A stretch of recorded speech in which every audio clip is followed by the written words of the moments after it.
Bismillahirrahmanirrahim. Assalamualaikum warahmatullahi wabarakatuh.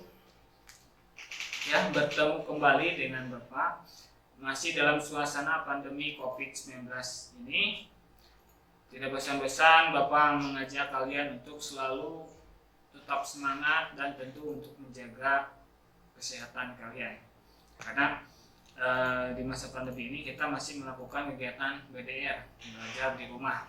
Jadi tetap tidak menutup rasa semangat kalian untuk menuntut ilmu.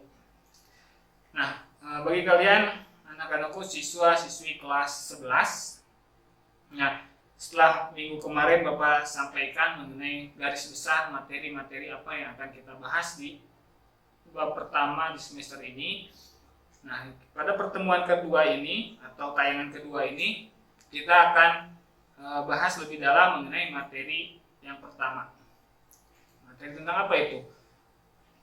Materi yang pertama itu mengenai hak asasi manusia. Tentu kalian sering mendengar kata atau definisi dari hak asasi manusia. Sering kalian dengarkan yang namanya hak asasi manusia. Bahkan kalian sering menggunakan kata tersebut untuk membuat diri kalian dipahami atau dapat dipahami oleh orang lain.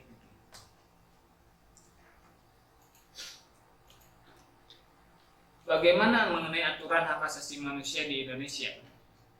Di Indonesia sendiri mengenai hak asasi manusianya itu diatur di dalam Undang-Undang Dasar 1945. Di dalam konstitusi kita diatur di dalam pasal ke-28. Jadi pasal 28 itu membahas tentang hak asasi manusia. Di sana dari ayat A sampai J itu mengatur mengenai hak asasi manusia. Lalu peraturan perundang-undangan di bawah Undang-Undang Dasar mengatur tentang HAM itu pasal berapa? Di Undang-Undang nomor berapa? Ada di Undang-Undang nomor ke-39 tahun 1999 itu mengatur tentang hak asasi manusia. Di undang-undang tersebut juga disebutkan mengenai definisi hak asasi manusia itu apa.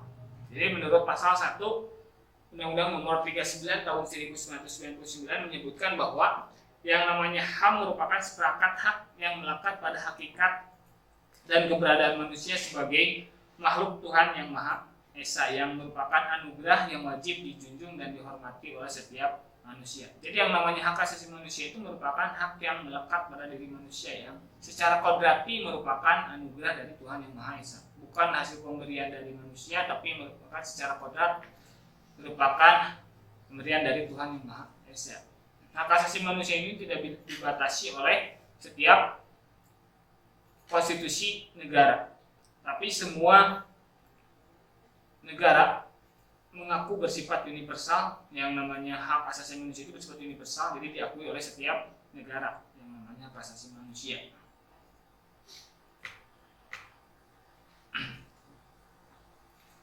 Jadi universal tadi universal itu menyeluruh, ya, menyeluruh itu untuk semua kalangan, untuk semua usia, untuk semua jenis kelamin tanpa dibatasi. Yang namanya hak asasi manusia itu tidak ada batasan, jadi bersifat universal, menyeluruh.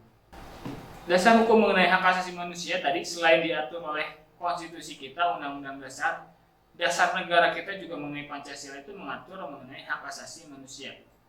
Kita ketahui di dasar negara kita itu apa? Ya, dasar negara kita itu adalah Pancasila yang terdiri dari 5 sila.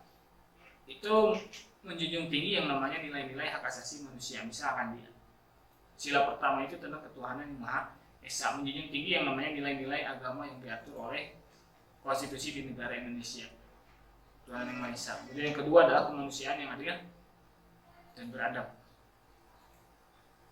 Ya, kemanusiaan yang adil dan beradab tentu itu adalah merupakan nilai-nilai dari hak asasi manusia itu sendiri, menjunjung tinggi nilai-nilai hak asasi manusia. Sila ketiga, Kesatuan Indonesia, menjunjung tinggi yang namanya rasa gotong royong di dalam negara Indonesia, Kesatuan Indonesia. Yang keempat, kerakyatan yang dipimpin oleh hikmat kebijaksanaan dalam permusyawaratan perwakilan. Itu hak asasi manusia dalam bidang politik, ya, musyawarah mufakat.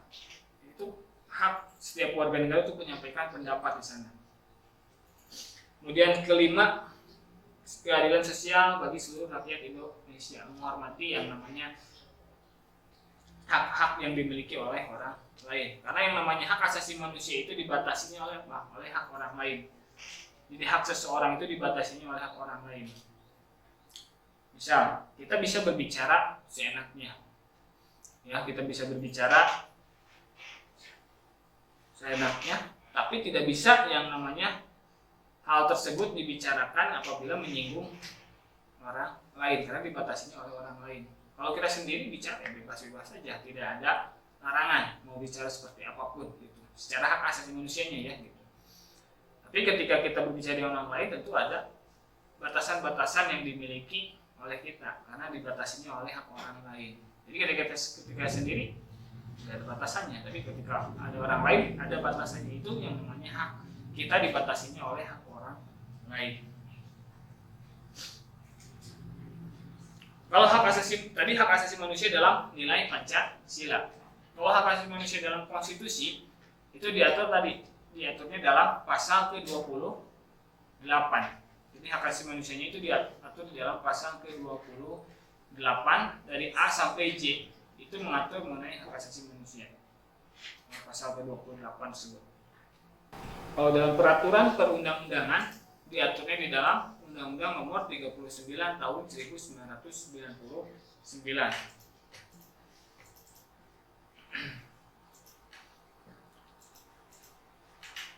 Nah, Bapak di sini akan mengkategorikan yang namanya hak asasi manusia dalam bidang masing-masing. Ada dalam bidang politik, dalam bidang hukum, dalam bidang sosial, dalam bidang ekonomi. Nah, tugas kalian di sini nanti kalian cari yang namanya contoh dari penerapan hak asasi manusia dalam bidang yang Bapak sampaikan tadi.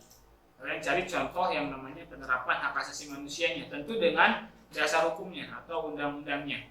Misal contoh, hak asasi manusia dalam bidang hukum.